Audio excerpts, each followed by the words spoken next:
চলে এলাম বন্ধুরা নেক্সট বিয়ে বাড়ির নেক্সট পার্ট নিয়ে। আর আজকে দেখো সকাল সকাল বউ চলে এসছে, কারণ যেহেতু বউ মানে এই বাড়ির নিয়ম অনুযায়ী বউ সকালবেলা চলে আসবে, তো বউকে বরণ করে নেওয়া হয়েছে। আর এদিকে বউ দুধে আলতা পা দিয়ে অলরেডি বাড়িতে প্রবেশ করছে, তো সেই ভিডিওটা তোমাদের সাথে নিয়েছি। তারপর এদিকে বধূ বরণ চলছে, তো আমার বোনের শাশুড়ি আর কি তাকে ছেলে নতুন বৌমার ছেলেকে আশীর্বাদ করে নিচ্ছে। আর এদিকে মিঠি দেখো কোলে বসে আছে।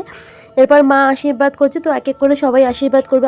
আশীর্বাদের পালা শেষ হলে তো এখন ওদের খেলা হচ্ছে, যেই খেলার রিচুয়ালসগুলো থাকে আর কি সেগুলো হচ্ছে। তারপরে সব কিছু মিটে যাওয়ার পর আমি বিকেলবেলা গেছিলাম একটু নাচের ক্লাস থেকে এসে চলে এসেছিলাম, কারণ সেদিন স্পেশাল দিন ছিল, আমার বার্থডে ছিল। তো আমার বর হঠাৎ করে কেক নিয়ে আমাকে সারপ্রাইজ ছিল। তো বার্থডে সেলিব্রেট বলতে এই হলো, কেক কাটিং হলো, সবাইকে কেক খাওয়ানো হলো। তো আজকের ভিডিওটা এখানেই শেষ করছি। দেখো আমার ভিডিওগুলো যদি ভালো লেগে থাকে তাহলে প্লিজ আমার চ্যানেলটা একটু সাবস্ক্রাইব করে দিও, লাইক কমেন্ট সব কিছুই করে দিও। তো চলো দেখা হচ্ছে নেক্সট পার্টে, তখন তোমরা ভালো থেকো সুস্থ থেকো। আজকের ভিডিওটা এখানে শেষ করছি। টাটা।